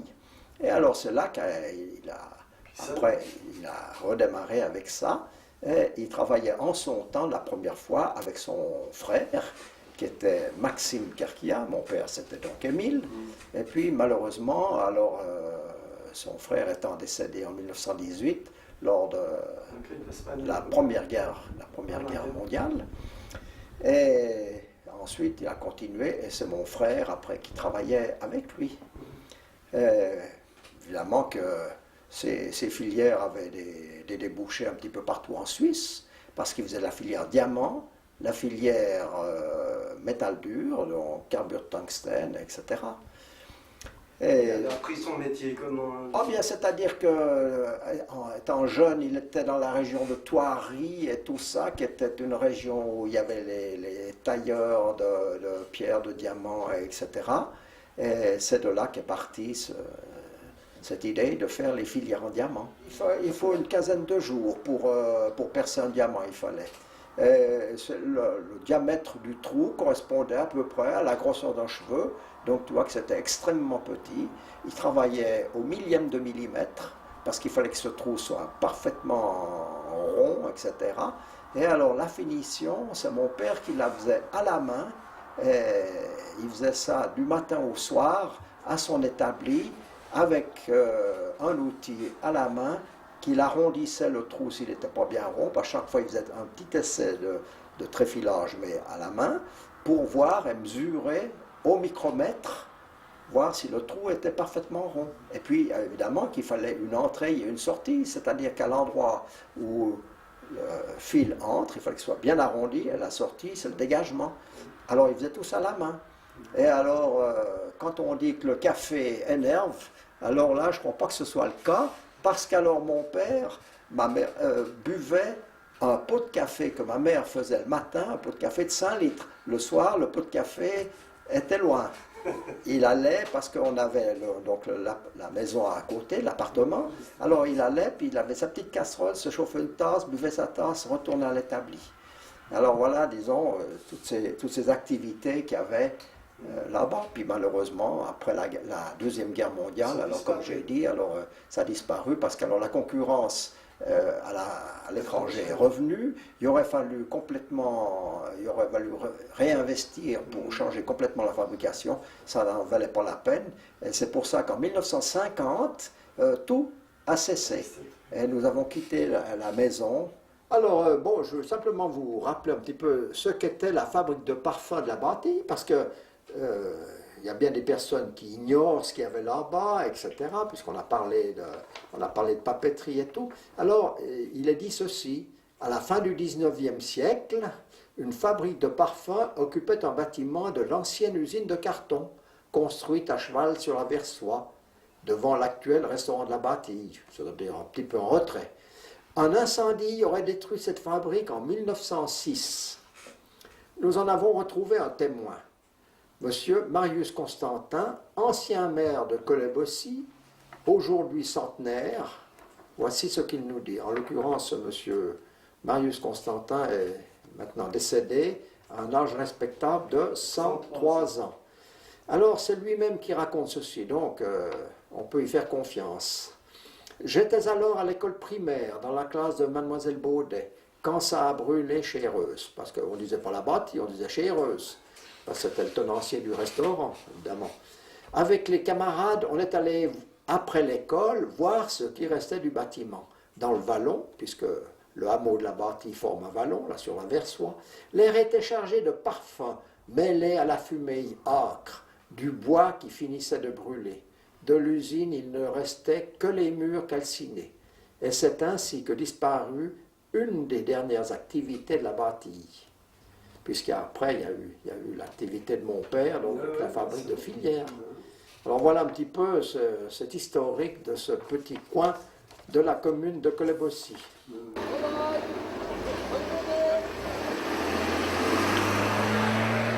Qu'est-ce qu'il m'aurait pas fait? Qu'est-ce qu'il t'aurait pas fait? Alors ça c'est M. Capelletti. Des factures de nous. Et puis il fait des courses de côte.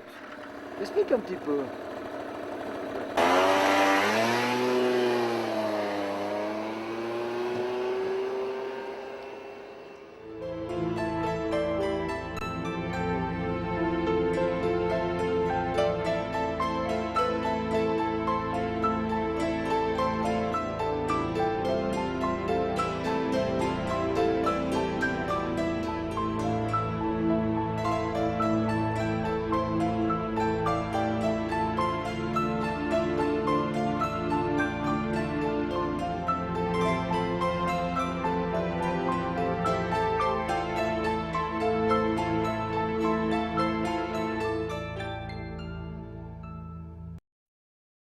Collet-Bossy a donc connu des périodes plus heureuses, surtout au XIIIe, XIVe siècle, des périodes très troublées, et nous ne pouvons pas ne pas parler de ces guerres de religion qui ont évidemment eu une influence très importante, comme dans toute la région, sur le développement de cette région.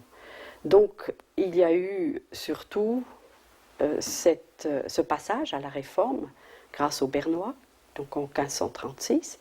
Ensuite, il y a eu la Reconquête, mais qui n'a pas duré longtemps, donc qui n'était pas suivie non plus de conversion, parce que la Reconquête ne demandait pas qu'on abandonnât la religion qu'on avait choisie. Et c'était seulement à la révocation de l'édit de Nantes, en 1685, que le principe que le prince est celui qui indique la religion des sujets s'appliquait de façon plus stricte.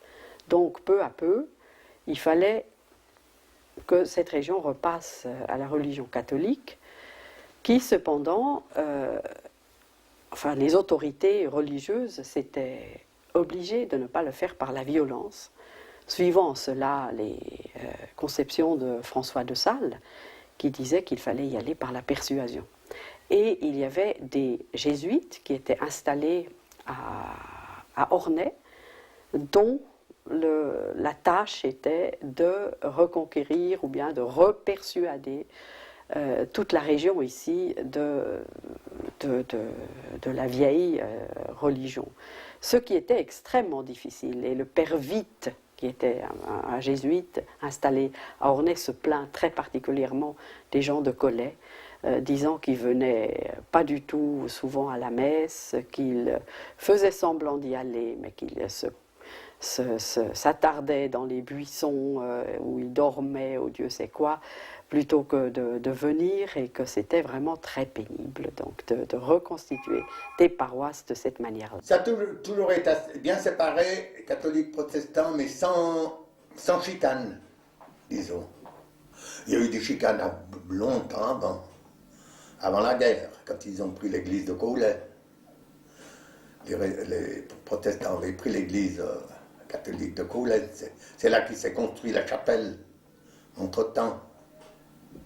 Après, bon, elle était rendue, c'était des histoires, moi j'étais pas né, c'était en 10, ça. Ouais, mon père s'en rappelait bien, il était assez dans le coup de ça aussi.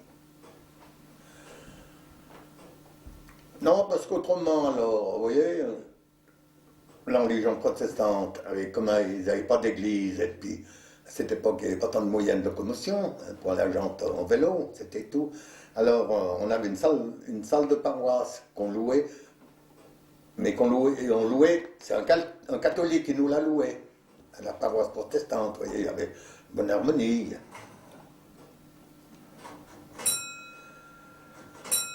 Et puis il y avait les soirées littéraires de la Vogue. La Vogue, c'est la Saint-Clément, Collet. Alors chaque année, il faisait une pièce de théâtre ce jour-là. justement, la jeunesse, c'est le bal. Alors ça tiraille un peu, parce qu'on disait, ils peuvent faire leur soirée littéraire un autre jour. Mais après, il fallait attendre minuit quand ils sortaient de la soirée, et puis on les avait tous au bal après. Ah, il y avait la vogue au mois de novembre. Le 20 novembre, par là, Ouais. 25 La novembre. vogue. C'était joli parce que c'était... Et puis après, ils avaient créé aussi pour les muguets, pour muguets au mois de mai. Quoi, c'était qui faisaient les pompiers ou ben quoi. Après, il y a été quelques années la jeunesse. Enfin, Bon, les jeux. tout au commencement avec la vogue, hein. Oui, je sais bien tout au début. Mais Tout au après début, la il y avait la jeunesse, vogue. ils étaient 5 à 6 jeunes, ils faisaient le bal des muguets au mois de mai. Ouais. Parce qu'il n'y avait pas le stade de football encore à ce moment-là. Non, il n'y avait rien. Il était donné après avec Marc Burdel, le stade. Après, ils ont fait la chapelle là pour faire des concerts. À la vogue, on ne pouvait pas y aller parce que le curé nous défendait d'y aller.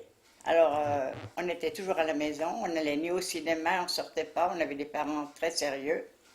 Et puis mon père, à la vogue, il avait un tonneau de chèvres. Il allait vendre la chèvre là-bas. Puis on avait tous les amis qui venaient le jour de la vogue parce que là, ils tuaient le cochon, alors on avait beaucoup de monde qui venait. Et ma grand-mère venait faire les gâteaux. La vogue avait lieu à la Saint-Clément. Il y avait toujours une comédie qui se jouait à la chapelle de Collet. Là, c'était la paroisse catholique qui organisait. Et il y avait toujours des très très jolies soirées. C'est-à-dire, il y avait des comédies qui étaient jouées par les enfants, par les jeunes du village. Et puis alors, à la salle communale, il y avait un bal. Mais où il y avait en somme, que les gens du village, on était entre nous.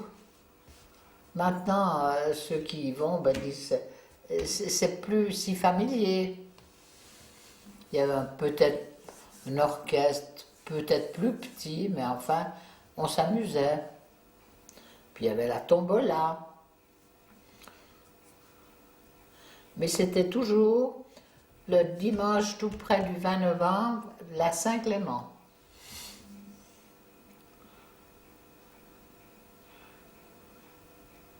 C'était la seule fête, en somme, au village. Alors ça, les kermesses, on a toujours fait, on a toujours, les protestants sont venus, nous on a été. Vous voyez, on a toujours fait comme si rien c'était. C'était comme une kermesse, c'était des choses pour l'église, soit protestante, catholique, c'est la même chose, c'est tout pour l'église. Et on était très bien avec Gentot, on allait toujours à Gentot. Puis après, on va à Bellevue maintenant, puisqu'il y a une paroisse à Bellevue. Une église avant, il n'y avait pas, la petite église. Il n'y avait pas. Donc après la révocation de l'édit de Nantes en 1685, on estime que quelque 65% du Pays Gex s'est converti à la religion catholique, 20% ont fui, sont partis, et 15% étaient plus ou moins indifférents, donc sont restés sur place. Mais tout cela était extrêmement superficiel, et le père Étienne Witte, encore lui, le jésuite d'Ornay, il se plaignait beaucoup de l'affaiblissement de l'esprit religieux, voire d'une véritable déchristianisation qui a suivi ces guerres de religion. Donc, on peut dire que ce n'est qu'au XIXe siècle que, en fait, avec peut-être l'attention que portaient la France et la Savoie au maintien de la religion catholique dans le canton de Genève, que là, il y a eu peut-être plus de soins. On a apporté aussi, on a installé des prêtres dans les communes, dont à Collet-Baussy. Il faut dire qu'il y avait eu au Moyen-Âge une église, pas seulement à Collet, mais aussi à Baussy. Et cette église a été détruite au XIXe siècle, dans les années 20. Et semble-t-il que la laiterie, qui se trouve à Collet, a été construite avec les pierres, en partie, de l'église de Bossy. Et il y en a encore quelques-unes qui restaient pendant longtemps à Bossy, sur un tas, que Jules Giraud montrait quelquefois. Veux-tu voir l'église de Bossy? La voilà, en fait. Moi, je faisais partie de l'église protestante de Gentot, mais très, très en arrière, eh ben, il y avait un peu de chicane. On sentait que les protestants, on était un petit peu en minorité, mais ça a très vite passé. Il y avait pendant un temps, au XVIIIe siècle aussi, un prêtre à Bossy, et puis on avait à Collet, pardon, pas au XVIIIe, au début du XIXe, et il y avait aussi à Collet. Et à Collet, il fallait avoir une cure, et puis il n'y avait pas de cure.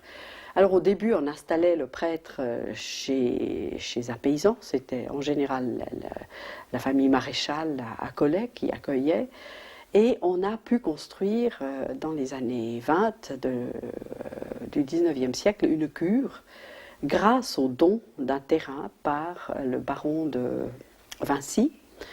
C'était quelqu'un qui faisait partie de la famille de Vassereau encore, et c'était eux qui avaient donné cette cure à condition que le résident là soit toujours un prêtre catholique. Alors il y a aussi eu évidemment beaucoup plus d'efforts qui a été porté sur la pastorale, étant donné qu'on avait enfin un prêtre résident, et la paroisse a été beaucoup davantage suivie et organisée. Évidemment, au XIXe siècle se situe aussi une nouvelle grande tension, qui est celle du Kulturkampf, qui a eu un effet dans toute la région et dans toute l'Europe. Et c'était cette fois les effets de la Révolution française qui ont été portés ensuite par des partis comme le Parti radical, qui est évidemment le grand porte-parole et réalisateur de la Révolution partout en Europe. Et lui, étant donné que la Révolution était très anticléricale, a aussi professé cette même attitude. Et surtout avec l'amour de l'État national du XIXe siècle, on estimait aussi que tout ce qui n'était pas contrôlé par les autorités nationales était dangereux, et évidemment on soupçonnait le pape de Rome, qui était une instance supranationale, de vouloir s'ingérer et de vouloir avoir une influence illicite. Et c'est pour cela que pendant le Kulturkampf, Collet-Bossy aussi a été victime de cette tentative du Parti radical au pouvoir à Genève de soumettre l'Église catholique au gouvernement par l'institution de l'Église nationale catholique, qui a eu très peu de succès, mais Carteret a fait quand même l'épreuve de force de confisquer les églises, et l'église de Collet, qui venait d'être reconstruite du reste dans les années 60, a été confisquée en 1877 et a été donnée à un très petit groupe d'habitants de Collet-Bossy qui étaient d'accord de passer à l'église nationale catholique, et les autres ont dû se débrouiller, d'abord dans la ferme Magnin et puis après dans une chapelle qu'ils ont construit en très peu de temps, 2 mois semble-t-il, qui était actuellement la chapelle de Collet. La prise de l'église qui avait été transformée en grange et qui a duré 20 ans, quoi. Et en réaction, les catholiques de l'époque avaient construit la chapelle. La chapelle qui était faite en bloc de pisé, qui a été rénovée de par la volonté de Grobet avec les deniers de l'État, parce que la commune avait, c'était M. Fès qui était maire à l'époque, avait demandé la démolition. Et M. Grobet, avec certains membres influents de la commission des sites, avait estimé qu'il fallait maintenir un tel ouvrage pour la pérennité, que les gens connaissent cette histoire douloureuse, cette partie d'histoire douloureuse. Ça, à l'époque, ça avait fait beaucoup de mal. Les conséquences politiques de ça, ça avait été justement la formation de ce nouveau parti qui était indépendant d'abord, chrétien social ensuite, puis démocrate chrétien. C'était directement conséquence de ça. Bon, les tensions religieuses, après, la suite, c'était l'arrivée des Bernois protestants qui permettaient un parti radical. C'est lié un peu à la religion. C'était pas les années glorieuses de collège, je pense. C'est plutôt désolant de devoir parler de ça. Mais il n'y a pas que notre commune qui avait connu ça. Il y a de nombreuses communes réunies du canton qui avaient vécu ça. Si vraiment c'est ça, ce que j'ai lu, c'est qu'Artoré les a fait fermer, et puis il a dit, dans la Constitution genevoise, il y avait 2 religions. C'était pas mis lesquelles. Alors la protestante, puis c'était du calviniste, ça coulait de source, et lui étant catholique chrétien, il a fait passer les religions catholiques chrétiens comme 2e religion. Et il aurait ordonné la fermeture des églises catholiques. Alors à beaucoup d'endroits, comme le Carcollet, il y a une chapelle, je ne peux pas dire combien d'années, là d'autres pourront vous le dire, était fermée. Ils ont créé d'abord les lieux de culte dans des granges, chez les paysans, et puis alors on a construit des chapelles, pas trop chères. On a la nôtre à Collet qui maintenant sert comme activité pour des expositions de peinture et autres, ce genre, un peu culturel. Et la commune de Bardonnay, ils ont fait leur centre communal où il y avait l'église. L'église après la fermeture de Comzières. Ça, j'ai su là-bas quand j'étais représentant, on m'a dit. Mais ailleurs dans le canton, je ne peux pas vous dire. Mais là, il y avait je crois qu'il triche, hein. L'aïeul à Gindre, qui était maire, je ne sais pas si c'est son grand-père, il a refusé de donner les clés. Alors là, il pourra vous raconter. Ils sont venus 6 gendarmes pour chercher, pour fermer les églises. Donc ça, c'est aux anciens de Collet de vous raconter. Quand il y a eu l'histoire de la séparation de l'Église et de l'État, l'État qui était libéral à ce moment-là, il y avait un gouvernement franc-maçon qui voulait faire le culte officiel, comment est-ce qu'on dit, un culte de l'État. Alors il y a eu une bagarre, ils ont confisqué l'église. C'est de là qu'on a fait cette chapelle provisoire.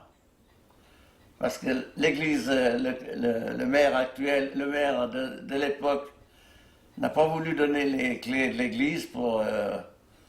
il voulait que ça reste la religion catholique, vous voyez. Quand l'église a été fermée pour le culte catholique, ils ont dit la messe dans la grange où il y a la carrosserie. Là, c'était une grange. Alors quand j'étais gosse, il y avait encore des tentures qu'ils avaient mis pour arranger. Vous voyez, c'était une grange où il y avait des courants d'air formidables. Les gens venaient écouter la messe là. Puis ça a duré quelques années. Et puis ça a été rendu aux catholiques à la veille de la guerre de 14. En même temps, à peu près, qu'ils ont rendu Notre-Dame à Genève, vous voyez. Le curé n'avait plus de cure. Ils ont loué cette maison-là, où il y a mon fils, pour la cure, à l'époque. Et puis il n'y avait plus d'église catholique. Alors ils ont fait construire cette chapelle, ce qu'on a appelé la chapelle de la persécution. Pour parler un petit peu de l'église, à l'époque, il est clair que le dimanche, c'était l'église. Hein, et là, on ne pouvait pas se mettre où on voulait dans l'église, on ne pouvait même pas aller avec nos parents. C'était les garçons d'un côté, les filles de l'autre. Et il y avait un homme qui nous surveillait, nous. Les filles, c'était une dame. Et on ne pouvait pas bouger, c'était vraiment très très très très très sévère, hein. C'était pas comme maintenant. Hein. Et puis moi j'aurais aimé être enfant de chœur parce qu'il y avait tous mes copains qui étaient enfants de chœur, ils faisaient des courses qui étaient sympas en Suisse. Puis moi j'aurais voulu aller aussi avec eux, mais moi je sais pourquoi, mais enfin le curé aussi, j'ai jamais réussi à rentrer enfant de chœur, on m'a jamais voulu. Hein. Oh, c'était le curé Chauffin, oh c'était pas un bon curé. Quand on allait, ils savaient qu'on avait été au bal ou n'importe, ben, le dimanche, ils nous faisaient mettre à genoux au milieu de l'allée devant tout le monde, pour nous punir. Oh, il n'était pas aimé alors, hein? Non. Au catéchisme, alors ils faisaient le catéchisme depuis la chaire, ils nous interviewaient devant tout le monde. Ça, j'aimais pas, alors. Puis après, on a eu plusieurs curés. On a eu le curé Falquet, on a eu le curé Blanc. Le curé Blanc, c'est lui qui nous a mariés. Puis après, on a eu l'abbé Sotard, qui était très gentil aussi.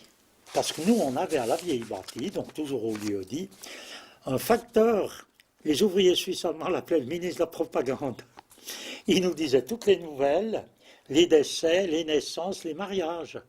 Parce que mon père n'avait pas de journaux romans, et puis on n'apprenait pas grand-chose, autrement que par ouï dire, et puis c'était loin de tout, avec des mauvais chemins, voilà ce qu'il y avait, les gens ne venaient pas, à part aller aux champignons puis aux muguets. Alors il y a eu un mariage mixte, le premier, et puis un ouvrier lucernois, il fait « Ah ben j'en connais un qui va user une paire de chaussures ». Puis mon père, il lui dit « Quoi, comment ?» Il dit « Mais oui, vous dites là le mariage mixte, ah ben le curé ». Pour que le mariage fasse dans l'église catholique, c'était 8 mariages sur 10, ça se faisait à l'église catholique. Et puis gentiment, une évolution, une certaine compréhension, et puis aussi qu'on devait quand même admettre que c'est la maman qui s'occupe des enfants, et pas le mari, ou le papa. Alors que l'enseignement religieux se fait mieux dans sa confession. Ça a été admis. Moi, je l'ai admis pour ma femme, ma soeur, mon beau-frère l'a admis pour ma soeur. On a aussi tous les deux de mariage mixte et ça a commencé à se faire à plusieurs endroits. Et puis depuis 30 d'années bientôt, il y a ces mariages œcuméniques dont le pasteur et le curé sont présents. Chacun prêche. Alors depuis là, ça cause, je crois, pratiquement plus de problèmes. En tout cas ici à Genève. Mais il y a encore des régions, il y a une 30 d'années, c'était très dur. Ben nous, on n'avait pas le curé parce qu'on était à Gentol, on était protestants. On est protestants. L'église à Gentol avait. On a eu longtemps. Oui, mais le pasteur, il venait nous faire le catéchisme à Collet une fois par semaine. Enfin, pour les protestants, bien sûr. Oui. Oh, mais on a eu longtemps aussi, le pasteur. C'était Odéou, a eu combien d'années? Berne, le pasteur Ouais, Berne, après Odéou. Ouais. Puis après, il y a deux qui ont... Après, j'ai pu moins faire de vélo, autrement je descendais de temps en temps, j'entends le vélo. Autrement, là, c'était pour les catholiques. Oui. Oh, c'était un petit peu la guerre à ce moment-là, parce qu'entre les protestants et les catholiques, ça... Oh, mais pas notre temps, nous, on a moins connu ça. Ça tiraillait un petit peu, mais ma foi, c'était comme dans tout partout, hein. Croyez au bon Dieu, un plus que l'autre. Ah ouais. 2 fois par mois, un culte à Collet. Le pasteur de Gentot montait à Collet le dimanche après-midi. Et après, une fois qu'il y a eu des voitures, ça c'était supprimé, les gens allaient direct à Gentot. Gentot, ils ont une cloche, c'est Gentot, c'est pas Collet. C'est marqué Balaison dessus. Et puis il y en a ici, puis j'ai expliqué l'histoire de la cloche. Parce que c'était aussi des vieux qui m'ont raconté ça. Des vieux. C'est Père Chambin. Alors quand il faisait la bise, on entendait la cloche de Gentot, parce qu'il sonnait les cloches le soir, dans le temps, il sonnait les cloches. L'Angélus. Oui, ou l'Angélus, mais c'était au temple. Je ne sais pas si c'est la même chose, l'Angélus, mais en tout cas, ils allaient là. Je sais pas maintenant. Ouais, mais bref, ils faisaient aller la cloche au Père Chambin, il passait, quand on l'entendait, il a dit, quand on entend la cloche de Balaison, eh bien, c'est qu'on a le beau temps, parce que c'est le vent d'Est. Vous voyez, les gens entendent. S'ils faisaient le vent, on l'entendait pas, mais c'est vrai, on l'entendait. Alors, j'ai expliqué à des protestants notoires, j'ai dit, pourquoi est-ce qu'ils mettent Balaison là-dessus? Puis j'ai dit, ben, c'est les Bernois, quand ils occupaient la Savoie, ils ont volé la cloche à Balaison, et puis elle est dans le clocher du temple de Gentot. Mais l'histoire dit, je ne sais pas si c'est vrai, qu'il y avait 2 cloches dans le bateau. Il y en a une qui a filé au fond du lac, mais l'autre, elle est pendue au clocher de Gentot. Et il y a des gens qui sont allés voir parce qu'ils ne voulaient pas y croire. Hein. Même de Gentot, ils sont allés voir, et c'était exact. C'était du temps d'occupation des Bernois. C'était dans la 2e décennie du 19e siècle. Il y avait un couple qui habitait près de l'église. mais ils ne s'entendaient pas. Alors le mari, bon, il ne se divorçait pas non plus, il a répudié sa femme. Puis quand elle fut sur son départ, son mari lui dit, écoutez ma chère, j'espère que je ne vous reverrai plus. Ah bien, vous ne me reverrez plus, mais vous allez m'entendre jour et nuit, quart d'heure après quart d'heure.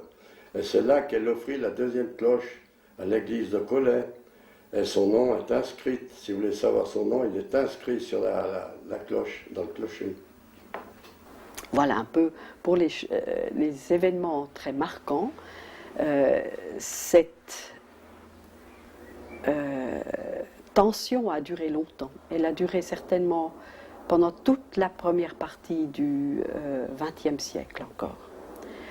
La tension religieuse a aussi eu un effet très important en 1855. Quand Genève est devenue, la baronnie de Batty-Beauregard est devenue suisse, quand elle est devenue commune, il y avait beaucoup de Genevois qui sont installés dans les belles terres de Bellevue, d'où on avait une très belle vue. Ils se sont construits des domaines. C'était des familles riches, c'était des familles protestantes, bien sûr, qui ne se sentaient évidemment pas beaucoup de points communs avec les paysans de Collet-Bossy, et qui se sentaient beaucoup plus proches de leurs cousins, très souvent réellement cousins de Gentot. Et ils ont demandé à l'époque au Conseil d'État de pouvoir détacher Bellevue de Collet-Bossy. Et ils demandaient que ce détachement se fasse à la route des Fayards. La commune de Collet-Bossy était évidemment violemment opposée à cette séparation. Ils invoquaient toutes sortes de raisons, par exemple qu'il n'y avait pas beaucoup de personnes qui habitaient à Bellevue, que ça ne méritait pas de constituer un village à part, que par exemple ils avaient l'habitude d'aller chercher leur gravier au bord du lac et qu'ils ne voulaient pas renoncer à cela.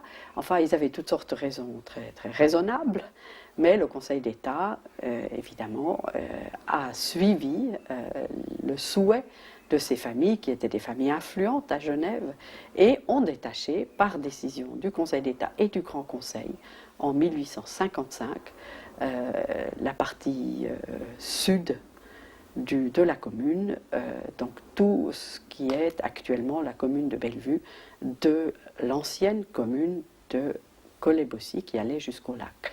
Il y a un jour, j'avais peut-être 4 ans, je suis allé au Bois d'Avaux faire les foins avec mon père. Le Bois d'Avaux, c'est sur la commune de Bellevue. Tout d'un coup est apparu un couple de cavaliers, mais des cavaliers bourgeois, ce n'étaient pas des cavaliers des ouvriers autre chose, c'était d'authentiques cavaliers, ils étaient bien harnachés à moitié en or et tout. Et ils s'arrêtent vers nous et ils demandent à mon père, pardon mes braves, est-ce qu'on peut faire un petit trot sur votre pré? Alors il y a mon père, il attrape son chapeau, il le plante devant ses yeux, il prend sa fourche, il la plante devant les chevaux, et il dit à ce couple, messieurs, dames, quand on pourra aller dans vos propriétés, eh bien moi, vous pourrez aller dans les miennes. Alors, ils n'ont pas discuté, ils ont mongré, un coup d'éperon et ils sont partis. Et moi, j'ai trouvé à redire à mon père, j'ai dit, mais ces gens, ils ont été très polis avec toi, pourquoi tu les as envoyés balader?